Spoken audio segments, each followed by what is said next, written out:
Rocio da língua portuguesa.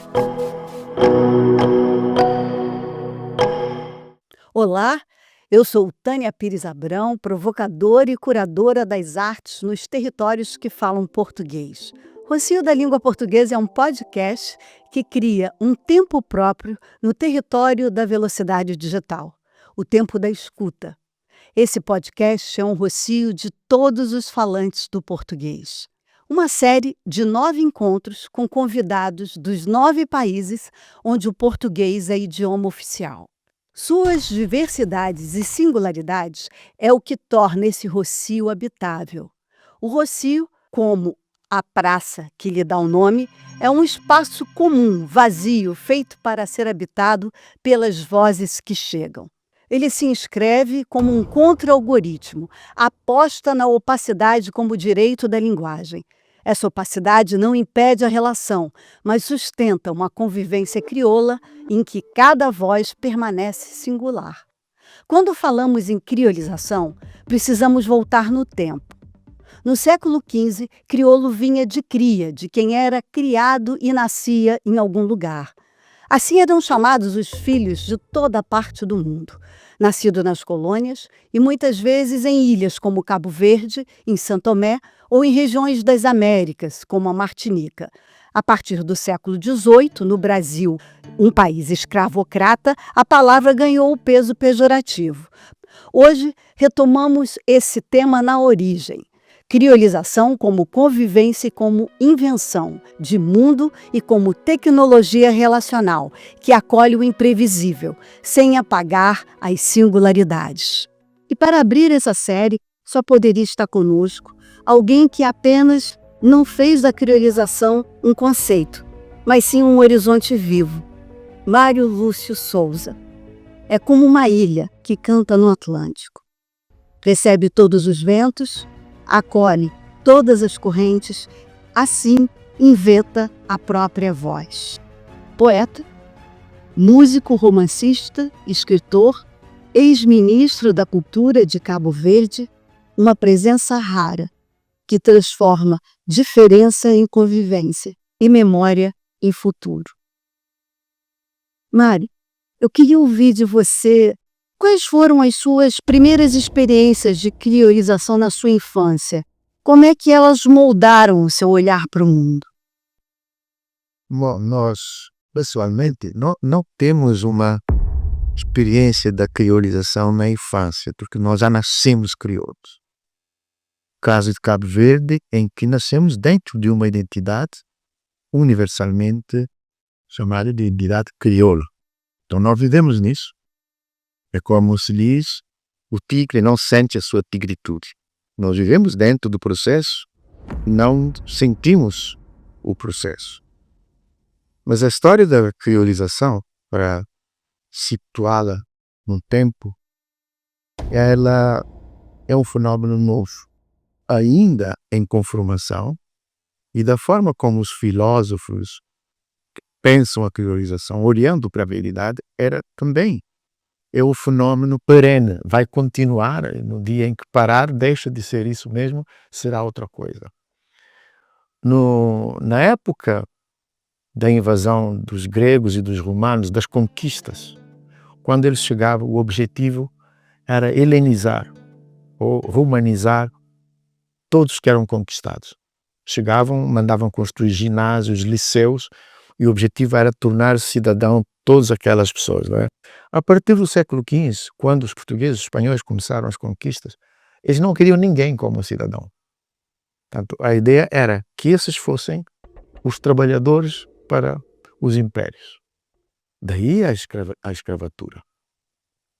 Então, como nós não éramos cidadãos, tivemos que inventar uma identidade. Até há pouco tempo, ainda sob a colonização portuguesa no século XX, os guineenses não eram cidadãos portugueses. Os angolanos também não eram cidadãos portugueses. Eles tinham um estatuto chamado Estatuto do Indigenato, eram os indígenas. Em Cabo Verde não, porque Cabo Verde não tinha população indígena autóctone. Então nós conformamos uma identidade, somos cabo-verdianos, mas somos os crioulos, para podermos ter uma comunidade no mundo que vai da Martinica, Ilha da Reunião, Guadalupe, Cuba, Haiti, são identidades crioulas. E como é que esse processo se deu?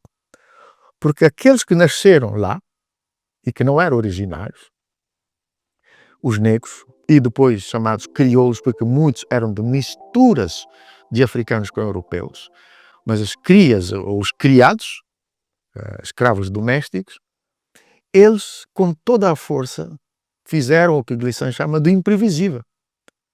Eles começaram a criar uma nova identidade. Portanto, a criolização é essa força, não da conquista, mas da criação de uma identidade e da transformação do meio até que esse meio se transforme nessa própria identidade. Então imagina, em Cabo Verde, tu tens os europeus de um lado, as pessoas escravizadas vindas do continente do outro lado, e qual é a identidade da pessoa que nasce lá? Bom, primeiro, não tinha uma identidade.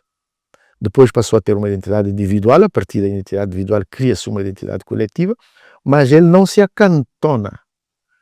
Pega dessa identidade e transforma o território inteiro nessa identidade e mais leva-o para o mundo, para as Américas, para a Ásia e para a Europa.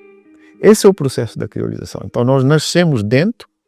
Então se perguntas qual é a percepção, é que sentes que tem uma língua, tem uma música, tem uma culinária, tem uma forma de pensar, de agir, de compreender o universo, tem a sua própria cosmogonia, a sua interpretação, que é diferente das interpretações que o conformaram.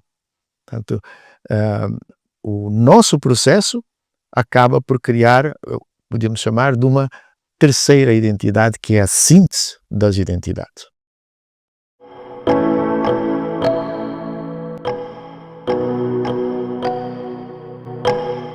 Você vive em Cabo Portugal. Verde, Brasil, Portugal, transita por todos esses lugares.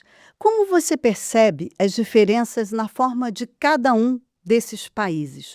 2 antigos colonizados do sul global, um antigo colonizador europeu, que construíram suas identidades depois. Trazer Portugal para essa conversa ajuda a entender melhor essa dinâmica da criolização. Sim, porque sem Portugal, em Cabo Verde, pelo menos, não teria havido a criolização. E também posso dizer que na maioria dos territórios do mundo. Embora o processo da criolização se tenha dado com africanos de outras origens, daí os vários crioulos de base lexical francesa, holandesa, inglesa, nós somos de base lexical portuguesa, mas o fenómeno começa na Ribeira Grande de Santiago, nas ilhas de Cabo Verde. Aí nasce a etimologia, nasce o nome, nasce a cultura, que depois circula com os jesuítas e com vários outros navegadores e processos de assentamentos e leva essa criolização para o mundo. É evidente que Portugal faz parte desse processo, como a África faz parte desse processo. Nós já estudamos esse processo, nós, os antigos colonizados. Essa filosofia, felizmente, vem de uma experiência. Estamos a falar de Patrick Chamoiseau, na Martinica, e igualmente de Edouard Glissant, na Martinica, Bernabé, a Martinica, quase que é o berço. Mas o berço ainda mais antigo é Cuba, onde primeiro houve, digamos assim, pintura crioula com Alfredo Lam, um exército crioulo, o Mandi, com Máximo Gomes e José Martí. Portanto, o crioulo serviu inclusive para a independência de várias dessas regiões. O facto de Portugal ainda estar afastado desse diálogo é um tempo, porque nós achamos que é importante que Portugal esteja dentro desse diálogo, porque Portugal faz parte desse processo. Portugal tem uma comparticipação enorme no surgimento da língua crioula de Cabo Verde e das línguas crioulas pelo mundo. O nosso crioulo tem mais de 90% de base lexical na língua portuguesa, portanto, não há criolização, ao nosso ver, sem falar de Portugal. E ao ouvir, podemos perceber melhor o Portugal de hoje, que é, de certo modo, um produto da criolização. Quando vês para cidadãos portugueses oriundos das antigas colônias que estão cá, outros que não são ainda cidadãos, mas estão cá, na música, no desporto, na cultura, na política.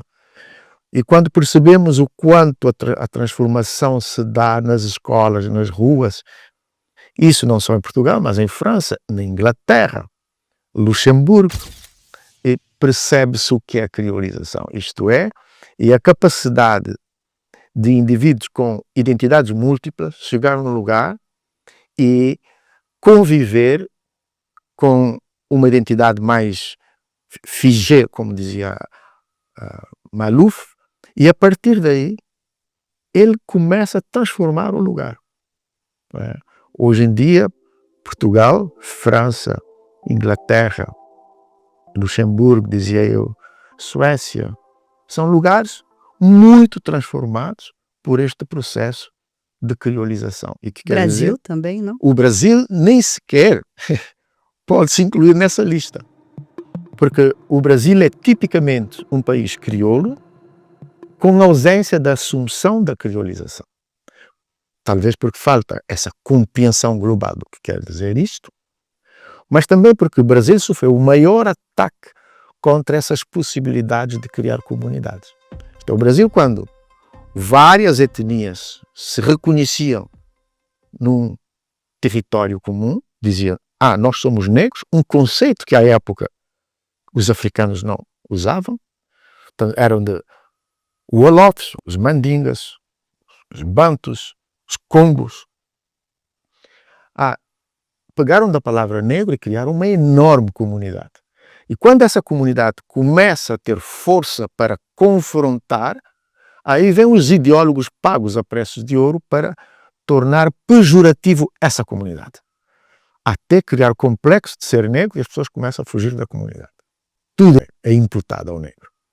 Depois cria-se mestiço, que é um conceito genético que existe, inegável, mas quando se tornou o conceito antropológico, aí também começa a dizer, não, o mestiço é muito mau. E as pessoas já não querem ser mais mestiças. Depois vem a palavra crioula. Assim, crioulo, sim, está aqui, tem a sua identidade, mas afinal quem são os crioulos? São budistas, muçulmanos, cristãos, pagãos, protestantes, vindos de onde? De Portugal, da Espanha, da Líbia, da Síria, de Israel, de vários países e regiões africanas. É muita gente à volta de um conteúdo de identidade. Então torna-se também pejorativo. Depois vem mulato também, e começa a se inventar, que vem de mula. Tudo isso é pago e feito para destruir uma comunidade. Como recentemente houve um estudo a dizer que a maior parte dos mestiços são produtos do estupro. Isto não é inocente, mas começa-se a criar um grande complexo de que nós todos nascemos já do não amor, da violência. E não é verdade.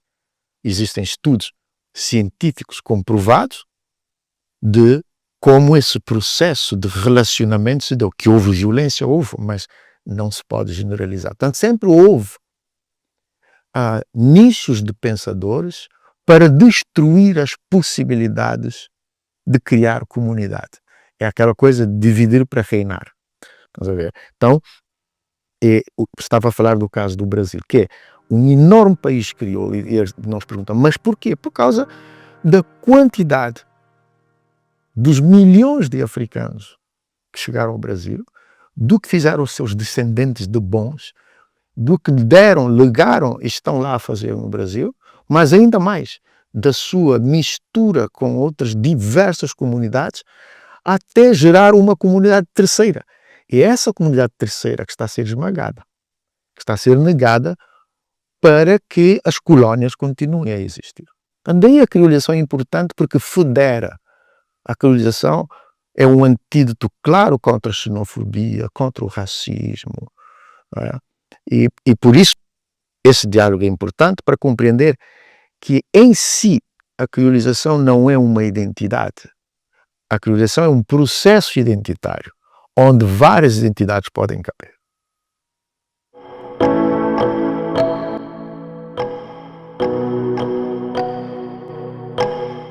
Como podemos dor, reconhecer as amor. fraturas históricas e valorizar a nossa própria criolização brasileira para construir uma convivência mais harmoniosa e respeitosa entre os países de língua portuguesa, inclusive com Portugal? Você já introduziu, falando agora com esse olhar. A criolização, ele é um processo bem conseguido, mas conseguido sobre muita dor. Então, essa aceitação é importante. A criolização, o processo foi necessário para a sobrevivência de milhões de indivíduos que foram diasporizados. E pior ainda, não se pensa, mas está na base da criolização, por exemplo, os mais de 40 milhões de africanos. Os números às vezes são decrescidos, mas muito mais do que isso. Perderam os seus nomes. Portanto, o indivíduo que perde o nome começa a perder a sua identidade. Eles, no destino, ninguém chegou com o seu nome. E o nome em África ele é uma raiz. O teu nome traça toda a tua história até o infinito. De repente, tu só tens referência até o teu bisavô, como acontece em Cabo Verde. Para se perceber a violência disso em Cabo Verde, se fores falar do lado europeu de alguém, posso dizer do meu caso, do pai da minha mãe, com origens nas ilhas da Macaronésia, Açores e Madeira, Figueiredo de Sousa, vais encontrar até o infinito quem era o bisavô, o trisavô dele, o tataravô, o duodecavô, vai se encontrar. Mas quando fores para o lado da mãe da minha mãe, da linhagem das pessoas que foram escravizadas, no outro dia eu estava a perguntar ao meu tio, ele disse, não sabemos nada. Sabíamos que a mãe da minha avó, minha munana, era uma mulher de 2 metros enorme, chefiava grupos culturais, era curandeira, parteira, e também chefiava grupos de ativistas sociais pelos direitos naquela época. E sabia fazer sabão, sabia fazer várias coisas. Agora, quem era mãe ou avô da Nhamunana? Ninguém sabe. Perdeu-se no fundo dos oceanos. Então, é esse processo doloroso. Mas o que é que se conseguiu fazer? É, a partir da dor, ter-se conseguido também amar. Então, nós somos da geração também do amor, da dor e do amor. E o que é que nós trouxemos? Trouxemos a música. Olha como é a música hoje no mundo. Nunca no planeta a música esteve tão próximo da música africana. Criar uma história. Na sua difusão. Ninguém esperava que em tão pouco tempo a música africana se universalizasse e entrasse em todos os géneros de música que existem hoje. Esse é o processo da criolização. Esse é o processo da criolização, porque eles nasceram lá. Dizem, não, eu não sou crioulo, sou senegalês, ou maliano, ou cabo-verdiano. Sim, essa é a tua identidade, da linhagem genética, territorial. Mas no contexto do processo de chegar a um lugar, conseguir se adaptar ou não, mas com a tua presença transformar e conquistar um espaço, é o que se chama o processo da criolização.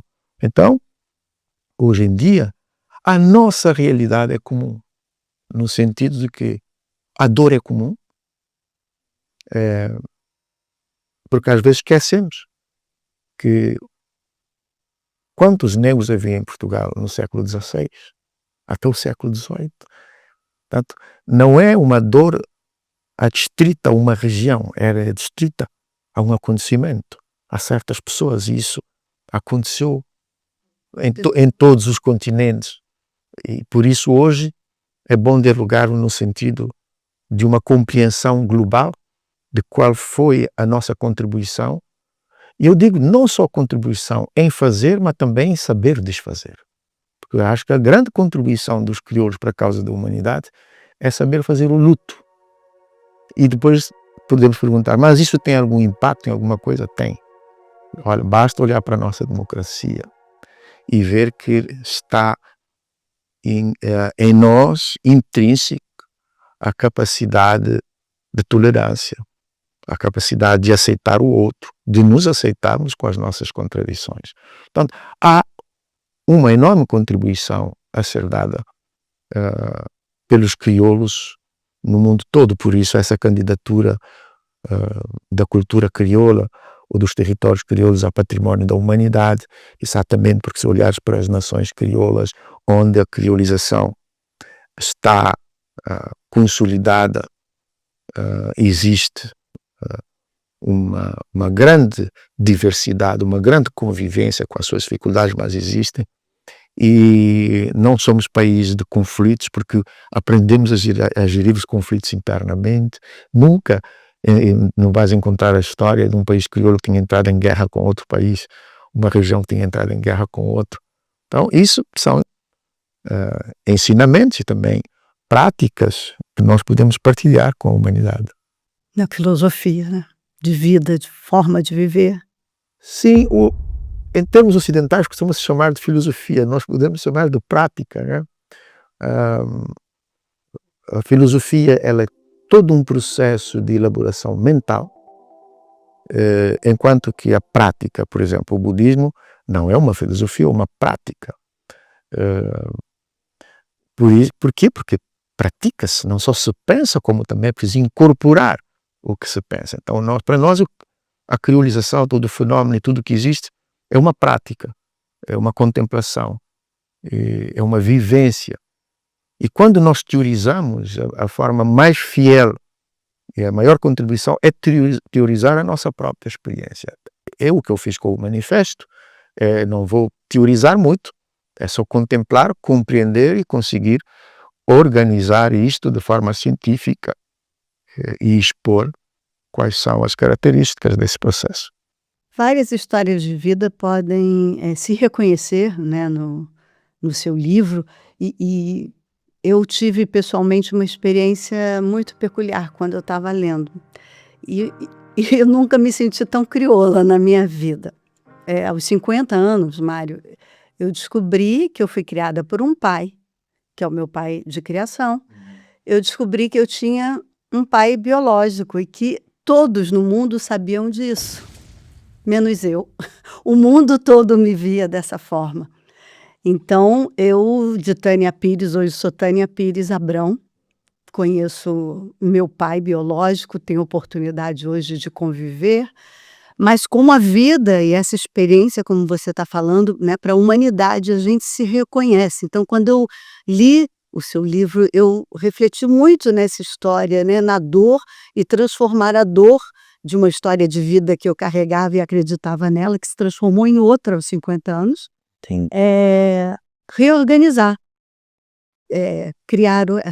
viver essa nova história, sabendo entender a dor, a fratura e o recomeço. Isso é muito importante, porque faz-me refletir agora numa coisa que eu escrevi no manifesto, que tem a ver com os passados e os futuros. Em termos conceituais, porque o crioulo, ele não é fixado no passado. E nós temos isso em relação aos continentais. O senegalês, o guineense, o gambiano. Ele tem uma referência do passado, sem a qual ele não existe.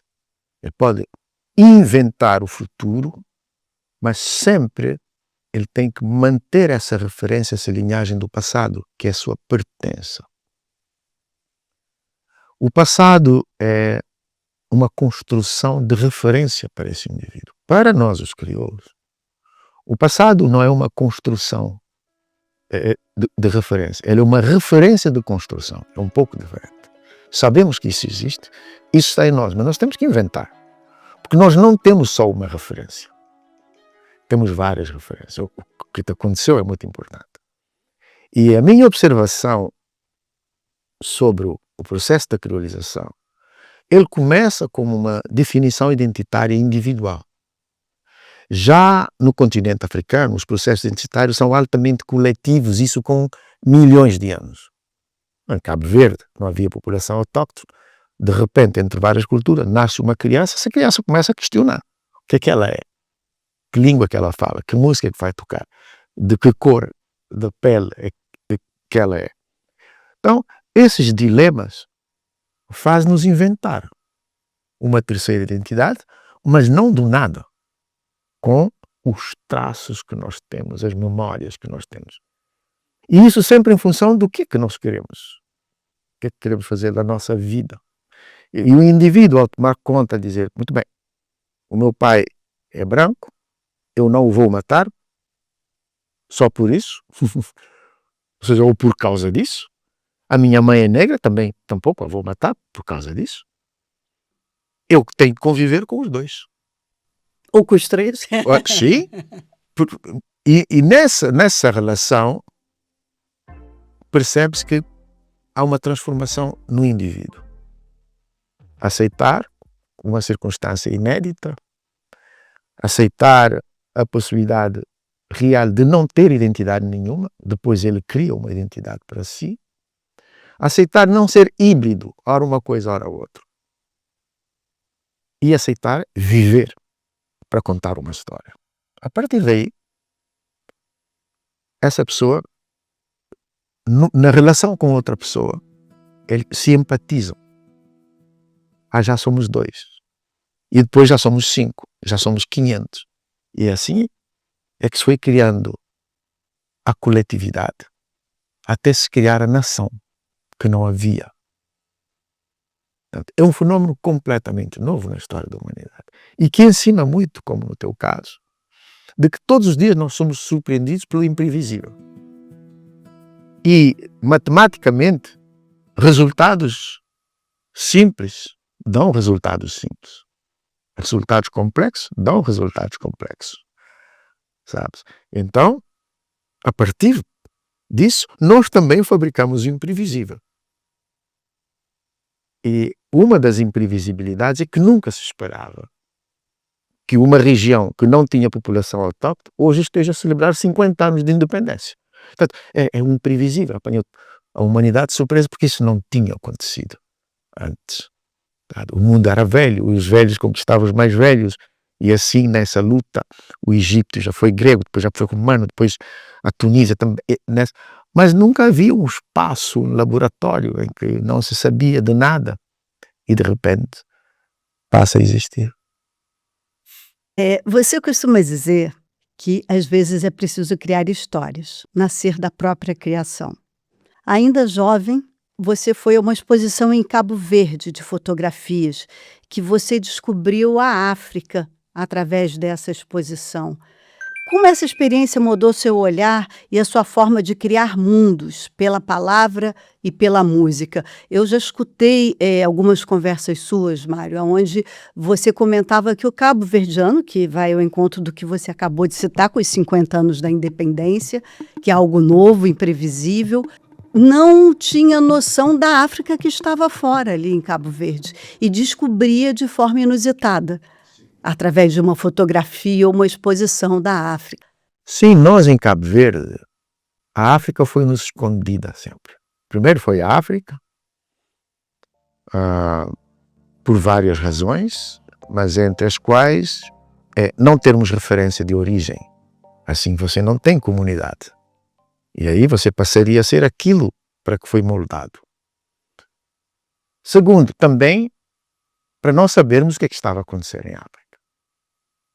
Então a África que nós conhecíamos era a África que vinha nos livros de instrução primária e era exatamente os livros concebidos pelo colonizador para ensinar aos colonizados o que era a África.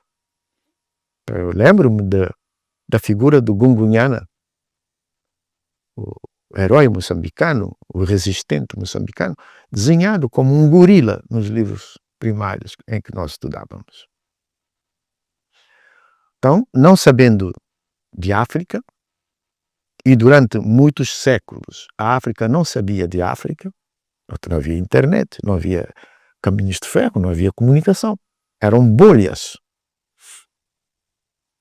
E simplesmente nós vivíamos e víamos que havia algo estranho, víamos a tropa portuguesa, os soldados, a companhia na rua, mas criança acha aquilo natural. Eu imagino que noutras regiões deve ter sido ainda mais forte, mas Cabo Verde tem uma enorme presença de gente de pele clara, então isso não nos causou muita confusão. Mas nos dias que antecederam a independência, isso foi depois do 25 de Abril, o núcleo da guerrilha, já em Cabo Verde, fez uma exposição num paredoeiro velho que havia ali. Eu lembro, era onde se guardava a lenha para a padaria que ficava em frente. E fomos todos ver e fartámos-nos de rir, porque nunca tínhamos visto um preto na fotografia, eu nunca tinha visto. Portanto, eu tinha a minha avó em casa, que nunca fez uma fotografia. Hoje lamento, procuro por todo lado uma foto da minha avó e não há. E quando vimos, foi um espanto para nós. Os dentes, eu lembro sempre dos dentes. Aqueles dentes maciços, alvos, com um sorriso solar. E também as cicatrizes. Melhor dito, são sinais das etnias que nunca tínhamos visto, expostos. E depois do riso e do espanto, aqueles que sabiam ler começavam a ler. Lá estava a fotografia de Amílcar Cabral, entre os homens do sorriso alvo. E depois começamos a perceber, mas isso é parecido com o meu tio-avô, com pessoas que viviam connosco diariamente, mas que nós víamos, mas não retratávamos. Esse foi o nosso encontro. E começou então o questionamento. Quem são essas pessoas? Estão na guerrilha para libertar Cabo Verde. E logo depois chega então a grande onda, que foi a onda da música africana continental. Portanto, logo depois da independência, as pessoas que estavam na tropa, em Moçambique, Angola, na Guiné, trouxeram músicas da Guiné-Bissau, Guiné-Conakry, músicas do Congo, da Angola, Moçambique, Camarões, Gana, Nigéria. E isso foi a música que transformou a música de Cabo Verde para sempre, porque se tornou a música dos bailes e entraram as guitarras elétricas, a percussão que nós desconhecíamos. Então nós descobrimos a África porque a África nos conquistou. O Brasil, para nós, eu lembro na minha infância, para nós existia um lugar muito longe, que era a China. Depois havia um longínquo inimaginário, que era a Conchinchina. Depois existia o Brasil, que era ali perto, porque da praia à Fortaleza são 3 horas de avião. Mas para nós era intangível. Porquê? Porque o Brasil tinha sido independente e era importante que os outros países não soubessem da independência do Brasil, por um lado. Por outro lado, nunca soubesse que existiam outras referências culturais, que existia José Lins do Rego, que existia Jorge Amado, Ariano Suassuna, ou que existia Guimarães Rosa, ou que existia Cartola, Pixinguinha. Foi ontem, né? Foi ontem. Cabo Verde tem 50 anos de criança. Foi ontem. E nós desconhecíamos. Portanto, eu lembro na minha infância, ia a um botequim de um judeu protestante, Cabo Verde tem essas coisas engraçadas, judeu protestante, chamado Levi, e ele percebeu que eu gostava de música e punha-me as músicas que chegavam a Cabo Verde, que eram permitidas. E dentre essas músicas, Asa Branca, de Luís Gonzaga. Assim como aconteceu com a música do Congo quando chegou a Cabo Verde, uma criança que escuta Roberto Carlos, depois escuta Elvis Presley, tudo bem, mas quando escuta Luís Gonzaga, uma criança da Ilha de Santiago, fica arrepiado com a sanfona, o triângulo, percebe que há alguma coisa que nos liga, mas era muito distante. De repente, quando descobrimos o Brasil, olha, já agora fica à porta de casa. Mas tudo isso, né? tudo isso tem a ver com todo esse fenómeno da conformação histórica.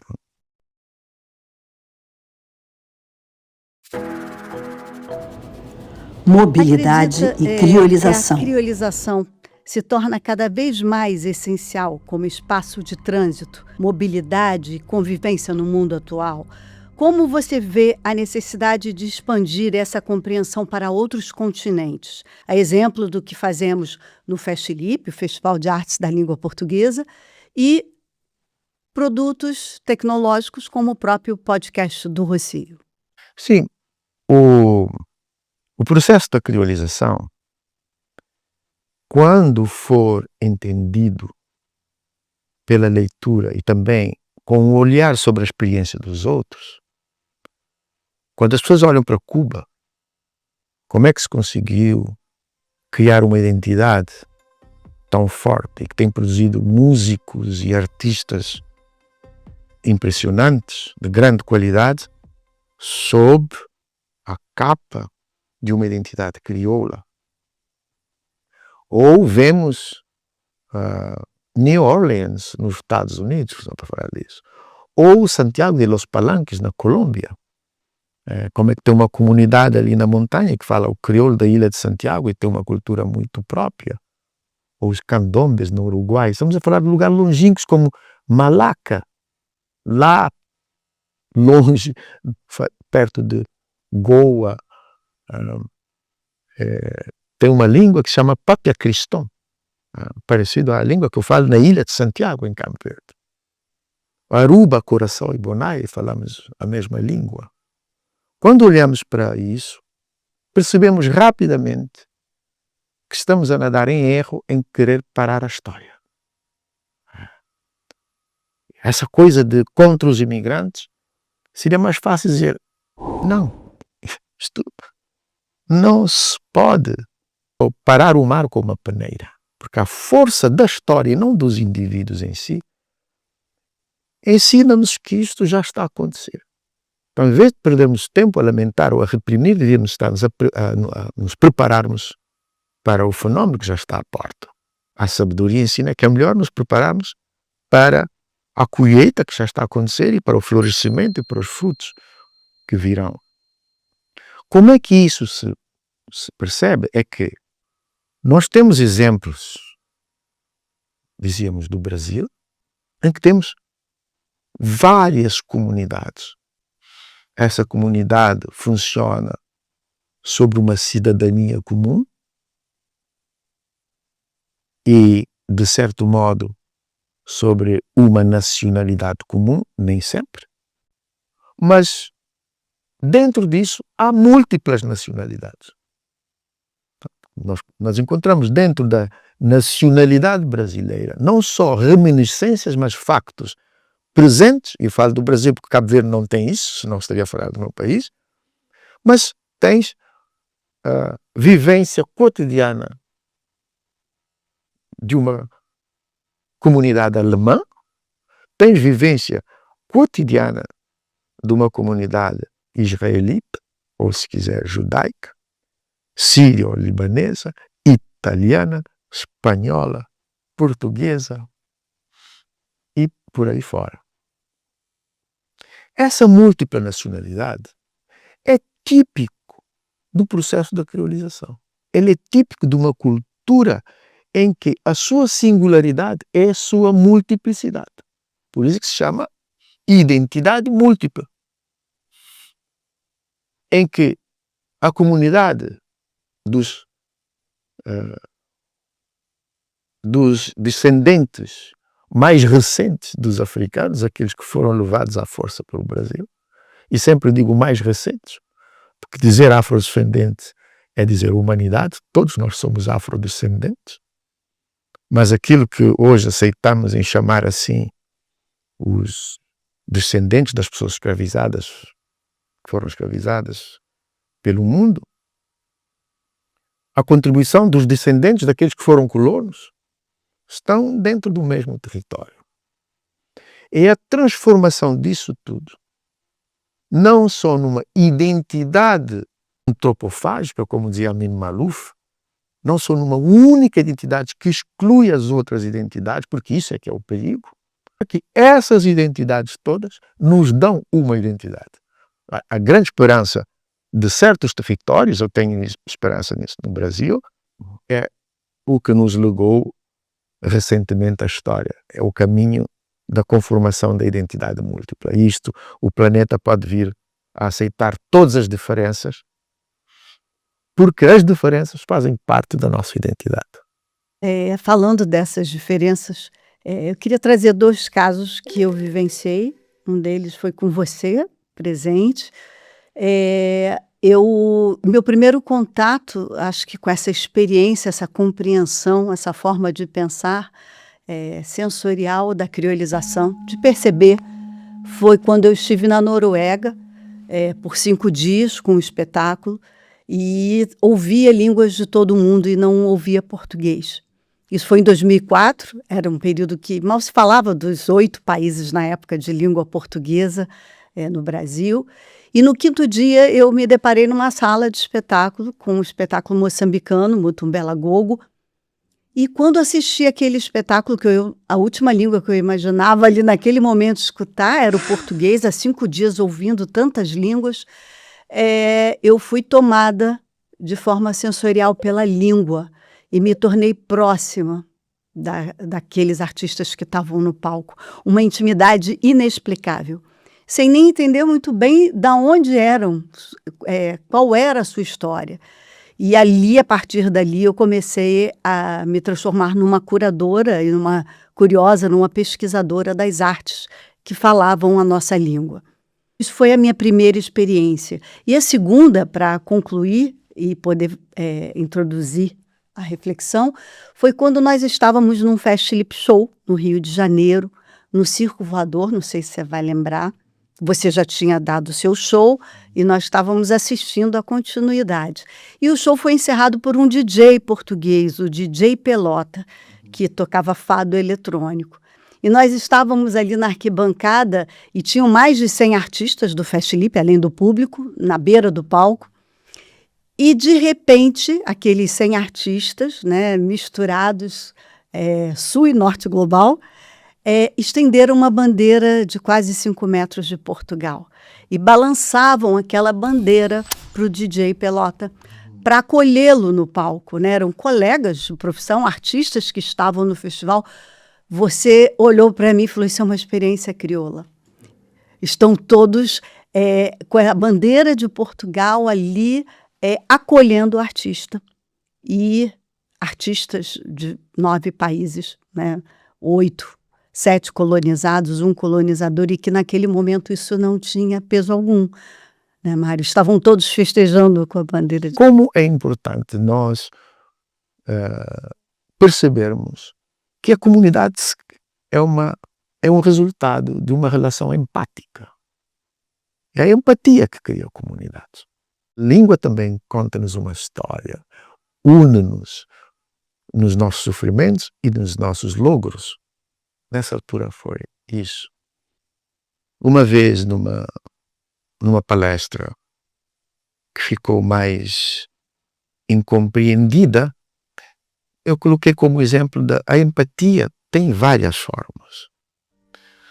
Se houver uma manifestação porque assassinaram um negro em algum lugar e tu sais à procura de apoio e logo na esquina vês uma pessoa branca e outra negra, vais imediatamente ter com a pessoa negra.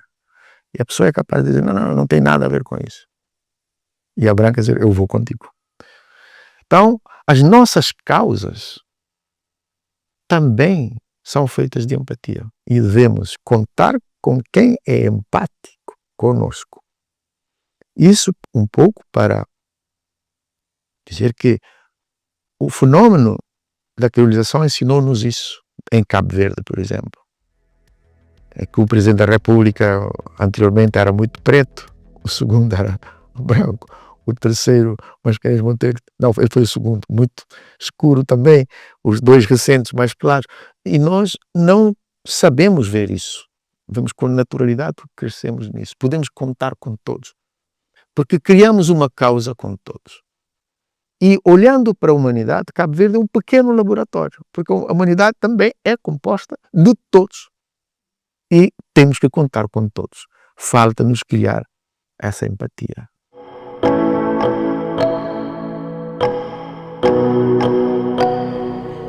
tecnologia, O Rocio nasce escuta. de um gesto tecnológico. Usamos uma ferramenta global, um podcast, mas com um outro código. O tempo da escuta, da opacidade e da convivência. A criolização não é fusão, mas convivência. Como essa ideia dialoga com o mundo atual, marcado por choques de identidade e intolerância? O primeiro cenário que se nos coloca é por que há intolerância e por que há choques? Mesmo que nós levemos isto ao campo das coisas materiais, do campo da física ou da química, nós reparamos que há choque porque dois corpos se encontram no mesmo espaço. E mostra-nos a teoria que esses dois corpos podem atrair-se ou repelir-se. Nós não somos diferentes disso. Só que nós, para além dessa eletricidade, temos essa coisa que eu acabei de falar há bocado, que é a empatia. No meu novo romance, a escrever nós aprendemos muito. Uma pessoa que fala o português do lado de cá e ouviu a palavra empatia e nunca tinha ouvido, como acontece em crioulo, ouvimos várias palavras que são, mas não são da nossa convivência, e pronunciou enfatia. Enfatia. E qual foi a explicação que essa pessoa deu? A enfatia é o pedaço de mim que o outro leva. É o nosso único órgão de sentido que não está em nós, está no outro. Nós temos que ir lá, entrar em frequência. Hoje, mas isso acontece em tudo. A nossa fé é que isso melhore. Mas quando falamos de nações, de países, da possibilidade da humanidade entrar em catástrofe, em colapso, temos a debilidade de não nos revermos no outro. O que o chanceler alemão, ou o presidente da Alemanha, fez um gesto que passou muito leve ao ter levado ao Trump a certidão do avô, acho que era o avô dele. E dizer, o senhor é imigrante cá, o seu avô é da Alemanha. Trump, aqui tem, e deu-lhe a certidão. Isso foi muito forte. E isso também, se nós olharmos para os negros e a gente tiver um pouquinho de gratidão, dizer, poxa, a minha raiz vem dali. Nós viajamos, mudamos de tonalidade, mas esses são os nossos ancestrais. Teríamos uma relação de empatia diferente para com os negros no mundo, desde há muito.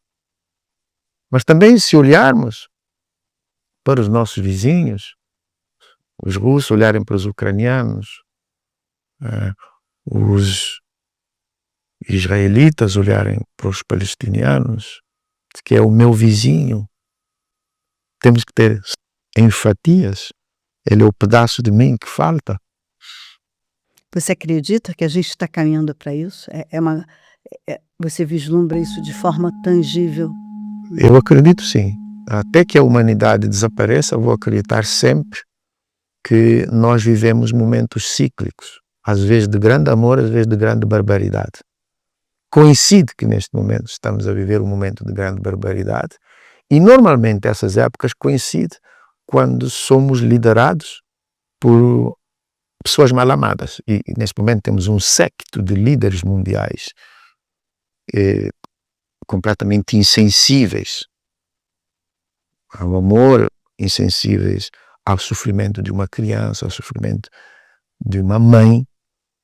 E isso, quando acontece em vários lugares simultaneamente, eles até para se defenderem criam alianças e isto perdura. Mas a história da humanidade está ali para nós estudarmos e percebermos, já houve muito mais violentos. Já houve líderes muito mais violentos. Mas hoje a gente tem tecnologia, né? Isso é... Não, a barbaridade, o risco está ali. O risco está ali. Mas a tecnologia também, ela é preventiva. Daí essa corrida toda é por causa disso. E nós não temos todas as informações, não somos manipulados diariamente com aquilo que eles querem que nós digamos, é algo novo, e que né? pensemos. A gente está aprendendo. Nós não sabemos, mas eu acredito piamente nas novas gerações, nas pessoas que estão a resistir, nas que saberão perdoar, nas que saberão julgar, nas que saberão aplicar as penas justas e nas pessoas que saberão dizer nunca mais vamos passar por isso e temos que fazer um esforço para a humanidade dar um salto no sentido de aqui ser um lugar belo e próspero para se viver, acredito. Assim seja. Hoje a gente vive num cenário de algoritmos que tentam capturar nosso tempo e até a nossa linguagem, quase como um novo sistema de controle, que é o que a gente acabou de citar. Você enxerga a criolização como uma forma de resistência a isso? De abrir essa cortina? Sim, eu enxergo a criolização como uma forma de liberdade. Que quem consegue exercer a sua identidade é livre. Quem consegue falar a sua língua sem restrições é livre. Quem consegue fazer a música que quer é livre. Quem gere os seus próprios destinos públicos é livre. E isso é um ganho. Falo do meu país e que existe graças a esse processo de reciclar tudo e fazer tudo novo. Acredito, é uma forma de resistência. A outra forma de resistência, que é muito mais forte, é andar naquilo que os budistas chamam os paramitas da perfeição. São andar na generosidade, na disciplina ética, na paciência, Na escuta. na concentração, a escuta, e a última é a sabedoria. A escuta é uma forma de sabedoria. Andar nisso. Porque como é impossível hoje não sermos controlados, a forma mais fácil de não ser controlado é não ter nada para ser controlável. Sabe? Então, nós nos desapegamos e nos libertamos dessas coisas. Portanto, uma dessas formas é que eu olho para o território que alberga as identidades crioulas consolidadas. São territórios de boa vivência, individual e coletiva. As pessoas divertem-se, vivem a vida, curtem a vida e podemos dizer, deixem-nos em paz, porque nós não estamos nos lios, em certos tipos de alianças para derrubar o outro ou conquistar a riqueza do outro. Então, esses territórios... Isso pode ser impresso em algum momento na tecnologia. Você acredita nisso? A gente pode levar isso também para que tenha essa leitura? É que há vários tipos de tecnologia que andam em paralelo, como há vários tipos de leitura. Todo o tempo que nós falarmos, por exemplo, de algoritmo, a gente esquece que estamos a falar de um senhor persa chamado Al-Khwarizmi e que deu origem à palavra algoritmo, esse matemático. E se nós lembrarmos dos ensinamentos, das coisas, permanentemente temos uma outra ferramenta ao lado da atualização do nome dele com o original do nome, que eram as pessoas que gostavam do saber, partilhavam o saber, estudavam, cultivavam. Porque a cada dia que o algoritmo avança, a cada dia que existem formas hiper sofisticadas que nos vendem também, fazem disso até uma coisa standard para se vender melhor, não podemos esquecer a tecnologia das pessoas que falam com a chuva. Não podemos esquecer a tecnologia das pessoas que falam com os espíritos. Não podemos esquecer a tecnologia das pessoas que curam com palavras ou com fumo. Não podemos esquecer a tecnologia das pessoas que mandam chover e param de chover. Não podemos esquecer a tecnologia das pessoas que inventam o mundo para alimentar as suas crias todos os dias. A gente não pode esquecer da tecnologia da criolização e da tecnologia da língua portuguesa. São elementos que nós temos hoje em dia como ferramentas. O importante, acho eu, dentro do território da língua portuguesa, do território dos países crioulos consolidados ou em processo de consolidação. Brasil, diversidade Não esquecer de tecnologia. a diversidade de tecnologia. Não esquecer, eu falo do Brasil, que é um lugar que se vier um extraterrestre e diz: olá senhor, mostra-me um lugar para ir na Terra, vários lugares. Eu vim fugir por 24 horas. O senhor só veio por 24 horas, sim, mas quero conhecer o planeta. Eu ia dizer: vá ao Brasil. Pronto, chega lá, tem, em resumo, num só lugar, tudo o que tem no planeta Terra. Do bom, do imprevisível e do surreal e do real. Tem tudo. Tá? Então, essas tecnologias fazem parte do território da criolização e da língua portuguesa. A tecnologia da invenção diária, a tecnologia dos nativos da Amazônia, estão lá ainda por explorar, por saber, para nós podermos partilhar. A tecnologia da língua portuguesa mesmo, no seu cozinhar, no seu tempero brasileiro.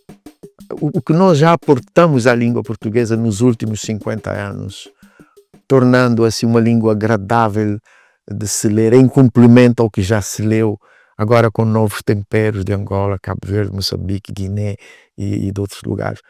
Eu acho muito bonito esse reparo, para que a gente não se esqueça que nós não estamos dominados por um tipo de tecnologia. Que no mesmo universo nosso, onde nós usamos essa tecnologia que domina o mundo, há uma outra tecnologia que resiste ao domínio de alguns sobre outros. Para podermos continuar a ser uma região de gente pacífica, olha, uma região de gente com múltipla identidade, de gente que quer viver em paz, gente trabalhadora, inventora, e de gente que navegou o mundo, circulou pelo mundo, né?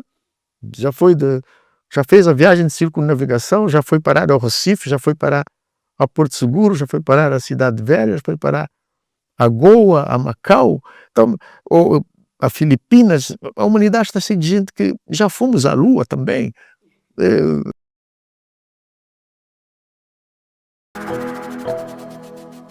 O Manifesto da Criolização, 2021, projeta a criolização como prática planetária, uma ética que transborda fronteiras. A Última Lua de Homem Grande, 2022. Você mergulha na memória histórica por meio de Amílcar Cabral, um homem que se constituiu a fricção, símbolo de luta e emancipação. Em 2024, o livro que me escreveu, que nos faz ver a literatura como partilha, solidariedade e encontro entre as vozes. E na música agora, Mário, 2025, o álbum Independência, que celebra os 50 anos de independência de Cabo Verde. Um álbum feito para dançar, que resgata os bailes da juventude e une o afrobeat, o groove, festa popular. O título joga com palavras, independência e dance, transformando memória e resistência em celebração de liberdade. Como esses gestos, ensaio, memória histórica, literatura e música se encontram na sua visão de criolização? Eu acho que essa questão da diversidade, essa questão do múltiplo, ele me conforma muito bem.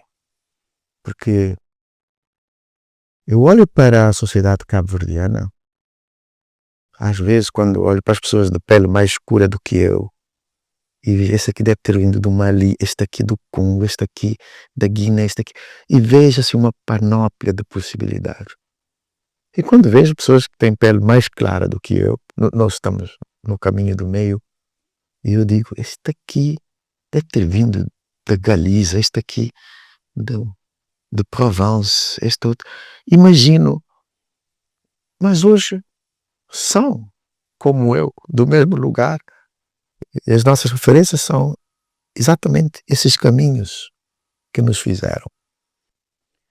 E esta diversidade tem impacto sobre mim quando eu quero retratar alguma coisa.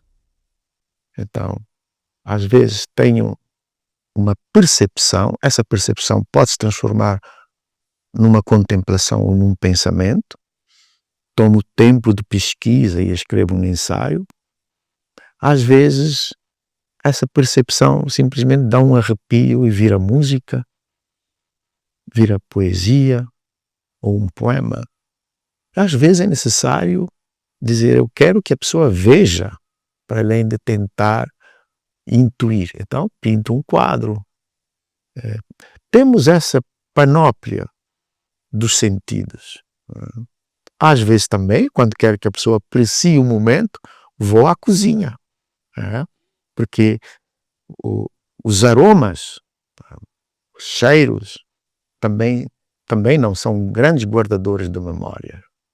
Então, para mim, felizmente, portanto, a minha cultura, falo de a cultura cabo-verdiana inserida no contexto mundial dos crioulos, dá-me essa possibilidade e dá-me essa liberdade de eu poder fazer uma música como neste disco Independence, com mais pendor continental africano, tocando músicas semelhantes à música do Congo, da Nigéria, do Ghana, da Guiné-Conakry, ou como eu já fiz noutros discos, disco crioulo exatamente, com mais sonoridades, mandingas, aos coras, mas de repente faço um disco como Mar e Luz, completa, voz e violão, e vou pela linha dos tempos dos trovadores europeus.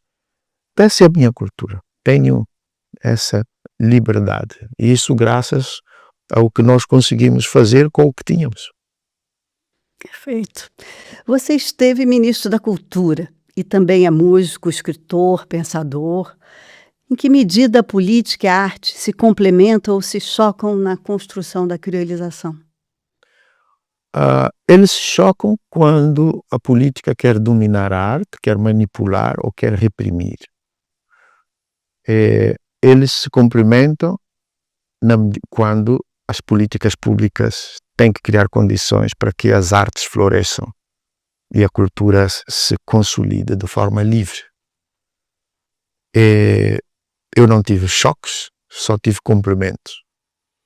E dentro desses complementos, nós fizemos é criar as condições para o exercício das artes. Criamos a Orquestra Nacional, o Balé Nacional, o Circo Nacional, o Teatro Nacional, criar os bairros criativos para a cultura poder ir a todas as regiões, reforçarmos a política do livro, com mais livros, mais feiras do livro, para as pessoas, e também a biblioteca, para que as pessoas pudessem ter acesso ao conhecimento.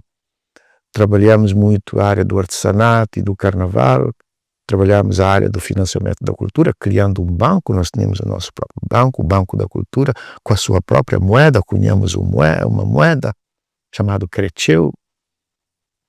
Então, porque era necessário reforçarmos a questão da Sociedade dos Direitos de Autor e criamos um mercado mundial de música chamado Atlantic Music Expo, que existe até hoje e que traz profissionais do mundo todo, da Coreia, da Malásia, do norte da Europa, do sul e da África, das Américas, que vêm a Cabo Verde anualmente fazer negócio da música, ouvir concertos, escolher artistas, negociar entre si, para levar os artistas para os festivais. E isso funciona bem, é um mercado reconhecido mundialmente. E a gente pergunta, para que é que isto serve? Bom, o ser humano é feito de dois lados, entre muitos, mas um lado é a nossa parte material, corpórea, e tem a outra parte sobre a qual ainda sabemos muito pouco ou quase nada. É nesse pouco ou quase nada que a cultura se situa. Porque quando estamos com fome, comemos.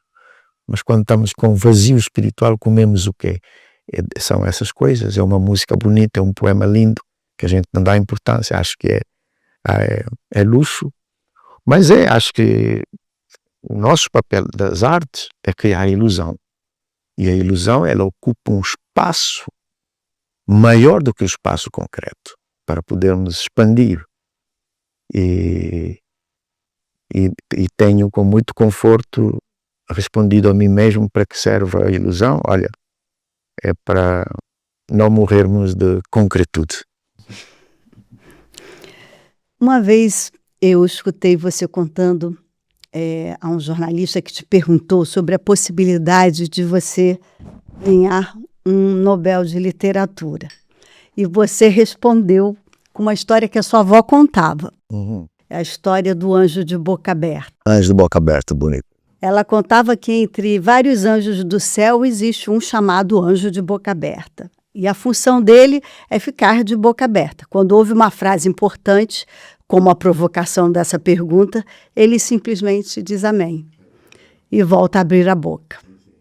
O sentido, na minha visão, é crioulo.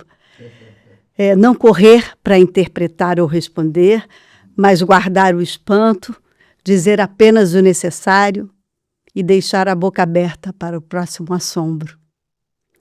Hoje eu digo amém, Mário, às suas palavras. Eu vivia e você me acolhia, você me ajudou a nomear o que já estava em mim e abrir a cortina desse horizonte. No Rossio a gente busca origem, a gente não busca só pureza, nós buscamos um lugar crioulo, feito de encontros, de diferenças, surpresas, que o anjo de boca aberta continue nos acompanhando. Que pensamento você deixa para os nossos países que se conectam pela língua portuguesa sobre o anjo de boca aberta? Olha, é bonito isso que a minha avó contava, e acho bonita essa figura, um anjo cuja profissão é estar de boca aberta, mas não pode dormir, porque sempre que há uma alvísara, ela tem que dizer amém e abrir a boca para poder dizer outros améns. Bonito isso. O pensamento que eu deixo é o pensamento de cada ser humano olhar para si próprio todas as manhãs, se possível. Hoje acredito muito que os coletivos são empatias. Isso eu aprendi com a criolização. Pensar que a minha própria identidade, a minha sorte, a minha liberdade hoje, aquilo que eu sou, terá tido origem num só indivíduo, numa única pessoa, que partilhou o seu sentimento com outro, e com outro, e com outro, e com outro, até se formar uma comunidade. Encoraja-me a dizer isso. Só que não se pode ter esperanças coletivas se não houver uma profunda transformação em nós. E todos os dias enfrentamos isso. Vemos pessoas com intolerância, pessoas que não querem escutar. Mesmo no outro dia no aeroporto eu tentava explicar ao senhor que o meu violão cabia ali em cima e não houve jeito. Eu disse, então, muito obrigado. Porque quando dois não querem, um não dialoga. Então, precisamos dessa escuta atenta e de olharmos diariamente para nós com o questionamento se estamos a fazer o nosso melhor para nós mesmos, para estarmos em paz e sermos felizes, e se estamos a dar o nosso melhor para que o outro também esteja em paz e seja feliz. Acho que isso já está um pouquinho assim. E termos rebeldia de desobedecer quando o nosso coração não quer obedecer.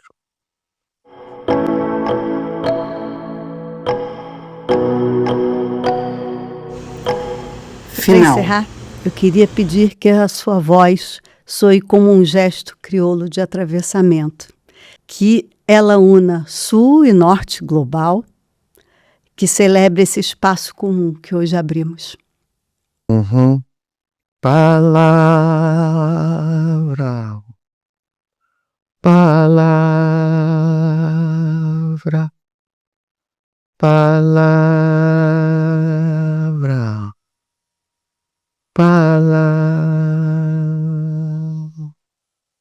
Cruzado é jogo, trocado é intriga, dado é cumprido, faltado é falsia, de amor é poesia, de rei é lei, de senhor amém, mal escrito é erro, bem escrito é arte, firmado é promessa, de boa é simplesmente língua na minha boca. Palavra, palavra, palavra, palavra. De vivo é bento, de morto é herança, de honra é aval. Às vezes é lamento, de ordem pra grita. Gritado é força, às vezes é fraqueza. Rimado é beleza, rumado é blá blá. Sentido é oração. De boa é simplesmente língua na minha boca. Palavra, palavra, palavra, palavra.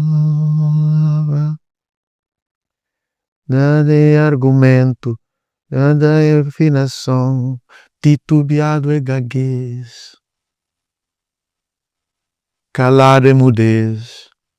Não desconfiar, de Romeu é Julieta, de Quixote é loucura, de Buda é sapiência, de Fidel persistência, de meu pode ser banal, mas de boa é simplesmente língua na minha boca.